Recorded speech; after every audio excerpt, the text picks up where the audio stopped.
निखिल जंगल से कुछ लकड़ियां लाने जाता है अपने कुछ दोस्तों के साथ। भाइयों, हमें कितनी लकड़ियां काटनी पड़ेंगी रावण बनाने के लिए? पर तू लकड़ियां क्यों काट रहा है? घास फूस का रावण जल्दी जलता है। अरे बुद्धू, घास फूस का रावण बेचारा खड़ा कैसे होगा?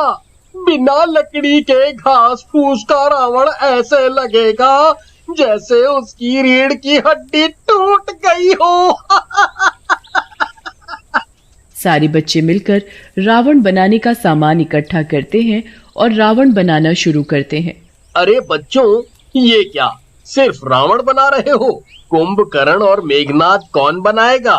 बात तो सही कह रहे हो आप अंकल, पर हमारे पास इतना सामान नहीं है कि हम रावण के अलावा कुछ भी बना सकें। कोई बात नहीं, अभी तो समय है, आराम से बना लेना।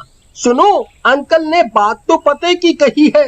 चलो दोस्तों, कल फिर से जंगल चलेंगे, लकड़ियाँ और घास फूस लेके आएंगे। रावण बनाते बनाते सूरज ढलने लगता है। चलो दोस्तों, अब चलते हैं घर, वरना मम्मी बहुत डांट लगाएंगी और कल आने भी नहीं देंगी। अच्छा ठीक है, चलो ये सब साइड में रख देते हैं, जिससे कल खोए ना और जगह पर ही मिल जाए। सामान और रावण का ढांचा तैयार करके वे उसे वहीं बरगद के पेड़ के नीचे रख देते हैं और घर की ओर चल देते हैं। रात को जंगल में कुछ हलचल सी होने लगती है। हवाएं तेज तेज चलने लगती हैं। इधर जंगल में बिजली तेज से कड़क रही थी और टूटकर बरगद के पेड़ पर गिरती है, जिसकी वजह से पेड़ बीच से खड़े खड़े दो भागों में फट जाता है। तभी उसमें से किसी के हंसने की आवाज आने लगती है। आखिर मैं आजाद हो ही गया। अब बस मुझे एक शरीर चाहिए रहने के लिए। फिर उसकी नजर वहां रखे रावण के ढांचे पर पड़ती है। मिल गया शरीर भी। भूत उसी रावण के ढांचे में प्रवेश कर जाता है। अब मैं इसके सहारे कहीं भी आ जा सकता हूँ। इधर गांव में बिजली के गिरने की आवाज सुनकर रामू डरते हुए कहता है, अरे भैया, कहा था ना मैंने कि ये बिजली गिरेगी तो कहर ही आएगा। कुछ तो गलत होने वाला है। हाँ, ये सब बाबा के जमाने में होता था कि बिजली गिरी है और किसी को लेकर ही जाएगी। हैं?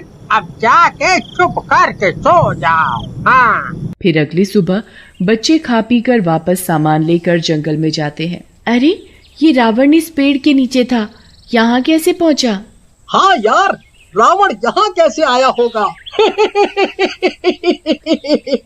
क्या पता चल के आ गया हो, किसी ने रख दिया होगा। जंगल में ताला थोड़े ना लगा हुआ है। चलो अब काम पर लग जाओ। राहुल रावण को उठाने जाता है। ये अचानक से इतना भारी कैसे हो गया? कल तक तो इतना वजन नहीं था इसमें। राहुल के उठाने की वजह से रावण में बसा भूत जग जाता है। कौन है जिसने मेरी नींद में दखल डाला है? ढांचे में से आवाज सुनकर राहुल डर जाता है और पीछे गिर पड़ता है। रावण जाग उठा, रावण जिंदा हो गया है। निखिल और मीनू मेघनाद और कुंभकर्ण बनाने में लगे हुए थे। राहुल की आवाज सुनकर वो दोनों राहुल के पास जाते हैं। क्या हुआ राहुल? ये क्या बड़बड़ा रहे हो तुम? रावण उठकर चलने लगता है। अरे ये क्या, रावण तो चल रहा है, देखो। भागो भागो, रावण तो सच में उठ गया है। तीनों भागते भागते जंगल से बाहर आते हैं और अपने अपने घर चले जाते हैं। वो तीनों इतना डर जाते हैं कि किसी को कुछ कहते ही नहीं। भूतिया रावण भी उनका पीछा करते करते गांव तक पहुंच जाता है। ओह, तो ये जगह है जहाँ से मुझे शिकार मिल सकता है।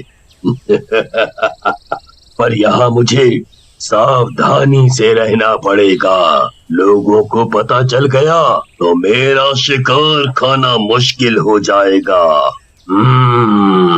सामने से एक औरत आ रही होती है। उसे देखकर रावण जहाँ खड़ा था वहीं लेट जाता है। अरे, ये रावण का ढांचा यहाँ बीच गली में। एक काम करती हूँ, घर ले चलती हूँ, बच्चों के जलाने के काम आएगा। औरत उसे उठाती है। कितना भारी है ये, जैसे पत्थर डालकर बनाया गया हो। फिर भी किसी तरह वो उसे घर तक ले जाती है। जब आसपास में कोई नहीं होता तो रावण उठता है और घर में घूमने लगता है। क्या खाऊं मैं, क्या खाऊं? भूख लगी है मुझे तो, मन तो कर रहा है इस औरत को ही चबा जाऊं, पर अभी सही मौका नहीं है। रावण भूख की वजह से बाहर निकल पड़ता है। वहाँ कुछ जानवर चल रहे थे। अब मुझे इन जानवरों को मार के ही काम चलाना पड़ेगा। रावण बकरी के पास जाता है और उसे मार देता है, फिर उसकी टांग चबाने लगता है। इतने में वो औरत उसे आती हुई दिखाई देती है। रावण जल्दी से वापस घर में चला जाता है, पर रावण को अपनी जगह पर ना पाकर दूसरी जगह देखकर वो थोड़ा डर जाती है।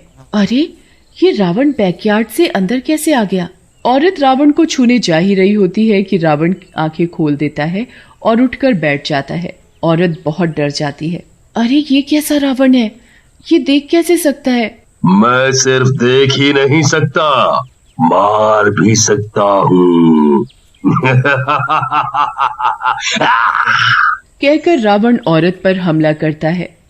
अरे बचाओ, कोई है, बचाओ मुझे, रावण मुझे मार डालेगा, बचाओ। पर इससे पहले कि वहां कोई आ पाता, रावण औरत को मारकर उसे चबाने लगता है।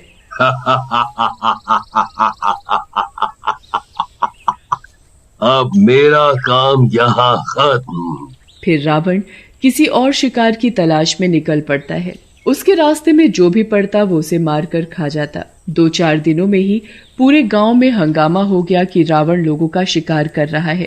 अरे भैया, पता है, रावण ने अब कलयुग में फिर से जन्म लिया है।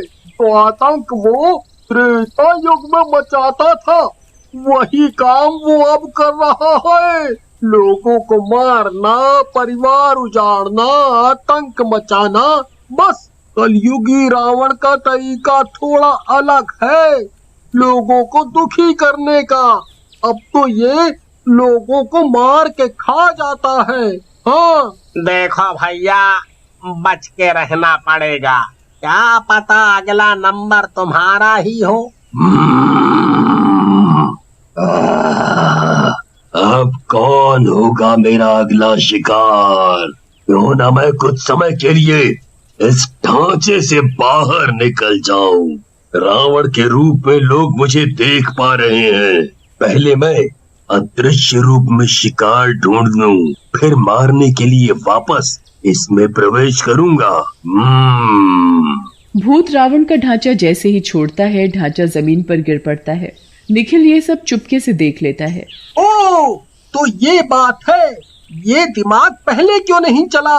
भला लकड़ी का रावण भी कभी जिंदा हो सकता है क्या? कुछ करना पड़ेगा मुझे, वरना ये भूतिया रावण लोगों को नुकसान पहुंचाता रहेगा। निखिल अपने दोस्तों के पास जाता है और उन्हें बातें बताता है। तो दोस्तों, अब तुम समझ गए ना कि हमें क्या करना है?